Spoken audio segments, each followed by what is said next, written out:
Vocês têm visto que eu tenho mudado um pouco o meu formato ultimamente. Eu tô fazendo mais ensaios, menos lives regulares assim, comentando notícias, comentando coisas corriqueiras. E isso tem feito os meus números caírem bastante em todas as redes. Então, por isso, a gente inaugurou os membros do canal do YouTube. Vocês vão ganhar também os emotes, os badges, muito semelhante ao que a gente tem aqui na Twitch. E se você for membro, você tem acesso aos VODs um pouco mais cedo do que o pessoal no YouTube, tá? É uma recompensa modesta, mas eu queria pedir pra vocês considerarem serem membros do canal para poderem dar um apoio, porque esse formato que eu tenho adotado, que nós estamos adotando agora, é um formato um pouco arriscado, porque é um formato que demanda muito mais trabalho e tem menos frequência. Lembrando que eu não trabalho sozinho, eu trabalho com 4 pessoas. 2 roteiristas, um gestor de redes sociais e um editor. Então não sou só eu sozinho, todas essas pessoas são remuneradas pelo trabalho que fazem. Mas é isso, queria dar esse recado pra vocês. Vamos falar de uma das figuras mais importantes do século XX. Eu falo isso sem medo nenhum, assim. Salvador Allende. Salvador Allende é um socialista que é muito respeitado pelos comunistas hoje em dia e que é uma figura que merece ser estudada, que o seu governo, o seu projeto merecem ser compreendidos por uma série de razões. Então, só pra gente não ficar no negativo, a gente vai falar do Allende agora. Inclusive, eu não sei se vocês já viram lives do Leonardo Péricles, mas ele tem um quadro do Salvador Allende na parede dele. Então, os comunistas costumam respeitar muito o Allende. Quem era o Allende, né? O Allende era médico e ele era socialista. Inclusive, ele era fundador do Partido Socialista. Ele não era um comunista, mas ele era um socialista. Eu não vou falar muito do passado dele, porque senão a live ia ficar muito longa. Mas o que acontece? Quando que começa a ficar pertinente pra gente falar do Allende agora, né? Em 1970... o Allende é eleito presidente do Chile. E ele é eleito numa coalizão de comunistas, socialistas e sindicalistas chamada Unidade Popular, UP. Inclusive, eu não sei se a UP brasileira é inspirada na UP. Eu tô dizendo só o nome, tá? Porque o formato com certeza não é. Eu não sei se Unidade Popular é um nome inspirado no Chile. Mas tem muitas coisas do Chile e do comunismo chileno e do sindicalismo chileno que inspiram o Brasil. Então não tenho certeza se é, mas chamava Unidade Popular. Tá? E aí, depois que o Allende é eleito, ele recebe apoio da União Soviética. A União Soviética é revisionista, né? Já era o Brezhnev, mas o apoio da União Soviética, que era muito importante para um bloco contra-hegemônico.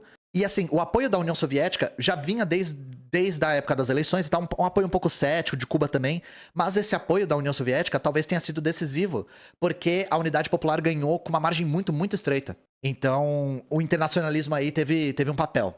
E a Unidade Popular tem algo muito particular, tá? Eu tô falando Unidade Popular do Chile, tá, gente? Não confundam com a UP do Brasil, porque são coisas bem diferentes, né? A Unidade Popular, ela tinha um projeto que não era novo, mas que ele chegou num momento de ser testado, digamos assim, que era construir o socialismo através de eleições. Construir o socialismo sem uma revolução armada, sem uma ruptura violenta com o Estado, com a organização dos trabalhadores através da instituição burguesa. Então, o Allende seria eleito e, a partir da eleição, os trabalhadores se organizariam para pressionar o Congresso. Isso ficou conhecido como via chilena. Via chilena. Esse tipo de via já era denunciada como revisionismo pelo Lenin. Já era denunciada como revisionismo pelos bolcheviques. E o Chile, de fato, tentou, por algumas razões. A primeira é, depois da Segunda Guerra Mundial, com as fundações das repúblicas democráticas na Europa do Leste e tal, depois com a morte do Stalin com a via Khrushchevita, havia tanto um otimismo acerca do socialismo, de que o socialismo conseguiria ser conquistado sem a via armada, tanto com a perspectiva de que nos países socialistas a luta de classes tinha chegado ao fim. Então tinha a ver com o momento. O momento era pertinente para esse tipo de via tomar a frente popular novamente, né? E isso foi tentado no Chile. Então, diferente da Venezuela, caso vocês tenham visto o vídeo da Venezuela, diferente da Venezuela, o Allende, de verdade, a Unidade Popular, de verdade, tentou uma transição para o socialismo através das vias democráticas. Isso aconteceu de verdade. Todas as vezes que a gente falou lá no vídeo da Venezuela que o Chávez recuou, o Allende avançou. Isso aconteceu mesmo. E bom, eu não preciso dar spoiler pra vocês, né? O resultado disso foi 17 anos de ditadura. A gente já vai chegar lá. E sim, só um parênteses, o Rodia faz uma crítica muito boa à via chilena na época. Muito boa. E o Rodia, ele admira muito o Allende, pelo heroísmo dele, pela força dele. Então, esse projeto consistia no quê? Tinha 3 prioridades. Primeira é nacionalização de setores estratégicos da economia. Isso a Venezuela tinha também, tá? Mas o Chile fez muito mais. A gente vai falar sobre isso. Segundo, organização de um sistema de participação popular na política. E 3, estabelecimento de uma nova ordem institucional chamada Estado Popular. Então era construir o poder popular, mas começando pela via democrática. E, de fato, o governo da Unidade Popular foi muito bem sucedido em muitas coisas. Aqui a gente vê, tá vendo esses pontinhos amarelos aqui? Isso são minas de cobre, gente. O cobre é o principal artigo de exportação chileno, é o principal ativo. O Chile nacionalizou o cobre nessa época. E isso é um setor chave para a economia chilena. Chave. É um setor chave para a economia chilena até hoje. Então, e não só o Chile nacionalizou o cobre, como tirou o cobre das mineradoras estrangeiras, principalmente duas estadunidenses, uma chamada Anaconda e outra chamada Kennecott. Aí vocês imaginam a reação dos Estados Unidos de perderem minas de cobre para a estatização de um autoproclamado socialista. Eu acho que vocês já conseguem imaginar o que aconteceu, né? E por que aconteceu. Mas não era só isso. Na Venezuela, a gente também teve a nacionalização do petróleo, por exemplo. Só que aí a questão é, o sindicalismo foi muito incentivado durante o governo da Unidade Popular. Muito mesmo. A ideia é que as empresas fossem geridas pelos trabalhadores. Inclusive, a gente tinha a CUT, Central Única de Trabalhadores, que era a Central Sindical Chilena. Também, coincidentemente, no Brasil a gente tem uma das maiores centrais sindicais do mundo, chamada CUT. Mesma coisa. E aí um dos exemplos mais fantásticos de autogestão, gente, é o que a gente chama de cordões industriais. Cordões industriais, tá? Os cordões industriais eram agrupações de fábricas, chegavam a ter 250 fábricas até, de trabalhadores que não só geriam a própria fábrica, como geriam também o transporte das mercadorias e também o bem-estar desses trabalhadores, a própria alimentação, o próprio transporte dos trabalhadores. Então, eram realmente cordões de união de indústrias geridas pelos próprios trabalhadores de maneira muito democrática. De verdade. Nós temos aqui algumas fotos dos trabalhadores organizados, criar o poder popular. A participação dos trabalhadores ali no jornal. Já já eu falo da origem dos cordões, porque tem a ver com a tentativa de golpe, tá? Mas quero só falar um pouco da gestão popular que aconteceu durante o governo do Allende. E 31 cordões industriais foram criados no país, gente. Os trabalhadores chilenos eram muito organizados. Muito mesmo. De verdade. Outras coisas que o governo fez. O primeiro que eu queria falar é a respeito da construção do poder popular. Que é uma coisa que, novamente, quando Chávez recuou, o Allende avançou nisso. Uma das prioridades do governo era moradia. Então, logo no começo, o governo começou a construir pra caramba, meio que passando por cima de título de propriedade, porque assim, propriedade estava abandonada, os caras construía primeiro e perguntava depois. Já fizeram mutirões logo no começo. As pessoas faziam hora extra de graça para construir mais casa, porque segundo elas próprias, elas estavam trabalhando para melhorar a vida dos chilenos e não trabalhando para enriquecer nenhum burguês. Então assim, gente, todas as vezes que vem com esse argumento pra gente de natureza humana, de que o humano é egoísta, de que o humano só pensa em si, de que o humano só quer tirar vantagem, gente, a gente tem exemplos no socialismo de pessoas que, porque não estão sendo exploradas por burgueses, porque estão trabalhando para benefício de si e da população, trabalhando mais e trabalhando de forma gratuita, para isso, para melhorar a vida. As pessoas sabiam que estavam construindo para a moradia popular. As pessoas sabiam disso.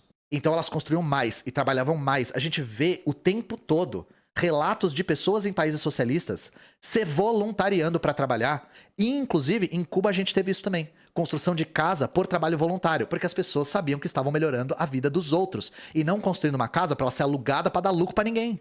Isso aconteceu no Chile. Eles construíram 120 mil habitações novas. 120 mil.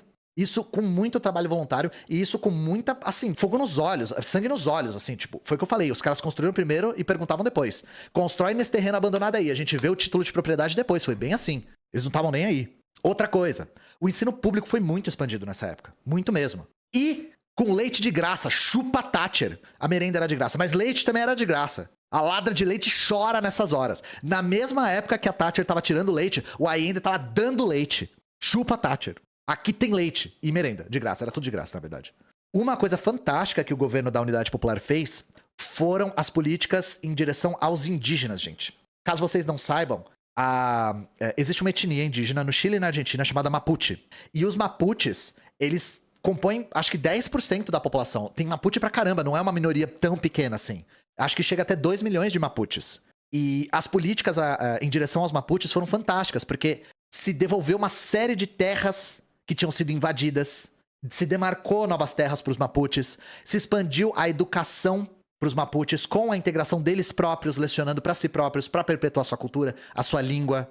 3 mil novas escolas foram construídas para Mapuches, gente. Isso tudo foi pela lei indígena. Ó a foto aqui do Allende com uma senhora Mapuche. E assim, os Mapuches são exatamente o que o camarada falou no chat. Os Mapuches são resistência chilena. Muito, de verdade. E a gente vai falar dos Mapuches na época da ditadura também. Mas a política da Unidade Popular em direção aos povos indígenas foi muito interessante, muito mesmo. Então, essa lei indígena que foi aprovada nessa época, ela devolvia essas terras para evitar a divisão do território, para fazer o território contínuo. Não só isso, o ensino superior aumentou muito, aumentou 89%. Claro que o ensino superior já era pequeno, mas quase dobrou. Nessa época, tinha uma política contínua de valorização de salário, o poder de compra aumentou 28%, os preços dos insumos básicos foram congelados e o aluguel diminuiu. Então imaginem isso, gente. O preço da alimentação foi congelado, o poder de compra aumentou e o aluguel diminuiu.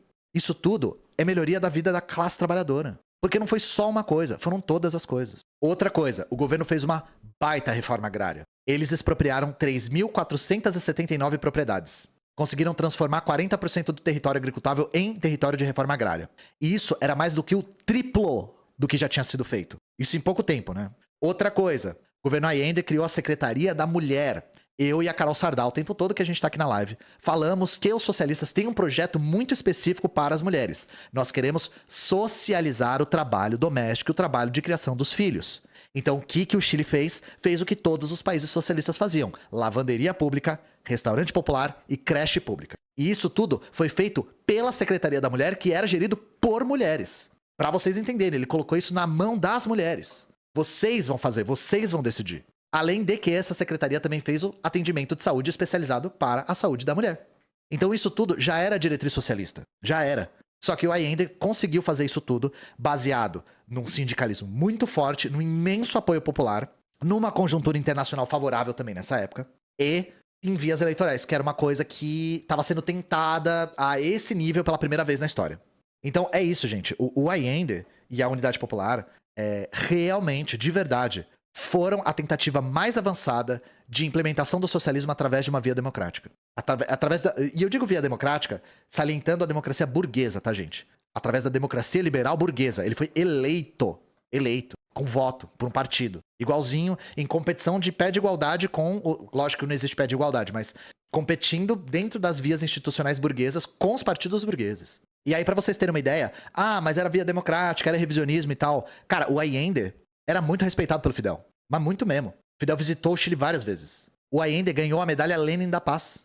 Ele ganhou a medalha da União Soviética. Lógico que era a União Soviética do Brezhnev, mas ele ganhou. Então, os comunistas eram céticos com Allende, porque o receio era ele vencer a eleição e se tornar um social-democrata qualquer, sabe? Que dá umas migalhas pra classe trabalhadora, concilia com a burguesia. Não foi isso que ele fez. Ele combateu a burguesia, combateu real, assim. Real. Virar o Boric, exatamente. O receio era virar o Boric. Aí ele conseguiu ganhar e não virou o Boric. Inclusive, o Fidel respeitava muito ele. Inclusive, o Fidel fez vários discursos denunciando o assassinato da Allende. A gente já vai falar sobre isso. E aí, agora começa a parte triste, tá, gente? Eu queria falar de todas essas conquistas do governo da Unidade Popular, porque agora vocês vão ficar com ódio.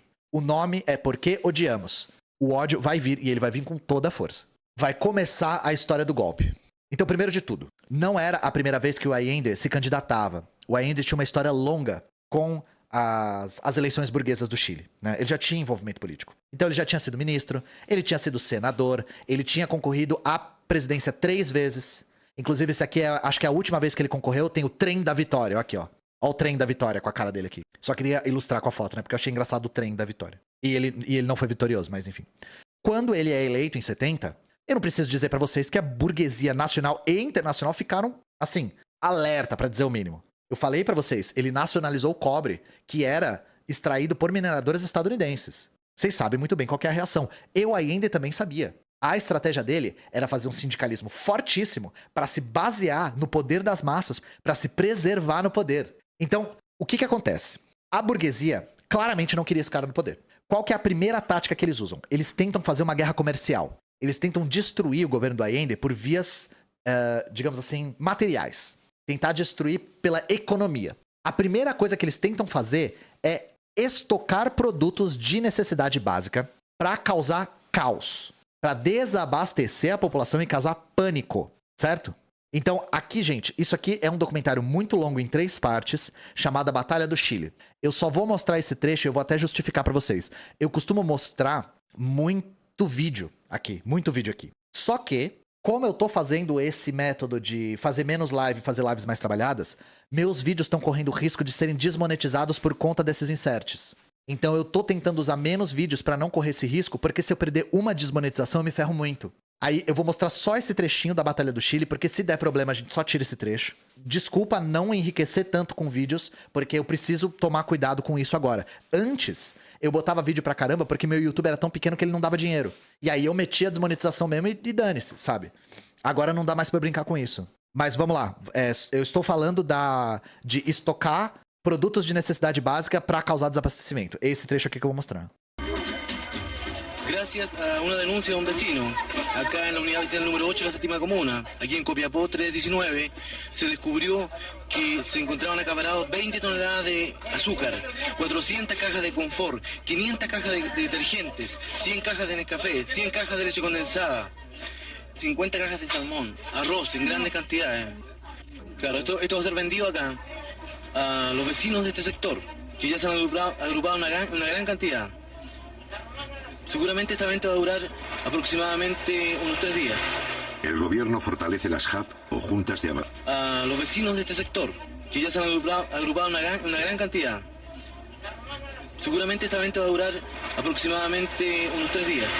El gobierno fortalece las hub o juntas de abastecimiento y precios. En teoría, las hub son organismos vecinales para fiscalizar la distribución de alimentos y denunciar a los comerciantes especuladores. Cuando las hub descubren un acaparamiento, el gobierno interviene el negocio y pone a la venta los productos. En el almacén del Irquén de la señora Rufina Moreno Díaz, comienzo. Se ha encontrado la siguiente mercadería: 310 paquetes de té, 2 cajones de 350, alimento para niños 53 cajas. Todo comido por ratones. Então isso aqui é só um exemplo, gente. O primeiro grande problema foi esses burgueses, né? A burguesia se organizando para causar desabastecimento na população. O que o governo fez? Fez essas juntas de abastecimento que eram geridas pela própria população, que fiscalizavam e, inclusive, entravam nos galpões, arrombavam as portas, entravam nas casas das pessoas para ver se elas estavam estocando. E estavam. Então, assim, eu acho interessantíssimo, porque a solução também foi colocada nas mãos do povo. Então é isso, os sindicatos começaram a fiscalizar e distribuir para as pessoas. O resultado foi que a burguesia não conseguiu quebrar o governo com o desabastecimento, porque a organização dos trabalhadores estava muito forte. Então, de uma certa forma, a ideia do Allende estava funcionando. Fazer um governo popular baseado nas massas estava dando resultado e estava segurando ele no poder. Porque um cara com um projeto tão ousado, vocês sabem que os Estados Unidos não demoram um dia para derrubar. E ele sabe também. O Allende sabia muito bem. Só que aí acontece o seguinte, o Allende, ele é eleito em 70. Em 72, a inflação começa a ficar muito alta. Gente, até hoje, é um absurdo. Eu falei de todos os benefícios do governo. De creche popular, de lavanderia popular, expansão da educação, demarcação de terra indígena, inclusive expansão da educação indígena. Enfim, eu falei de várias coisas. Até hoje, os caras dizem que no final do governo Allende a inflação estava muito alta por conta do excesso de gasto do governo, que é uma ideia monetarista. Gente, se você desabastece a população de maneira proposital, o que acontece com os preços? Se você estoca arroz para fazer com que a população não tenha acesso, o que acontece com o preço do arroz? Obviamente que esses lockouts, esses estoques clandestinos, aumentaram o preço da vida como um todo. Então, pelo amor de Deus, você citar a inflação e não citar todo o boicote que a burguesia estava fazendo ao acesso aos produtos básicos é desonestidade intelectual, né? E aí o cara vai me meter essa ideia monetarista idiota de não, o governo gastou demais. Porra, todo mundo tava vivendo com qualidade, mas, porra, o governo gastou demais. Governo não é banco, irmão. Estado não é banco.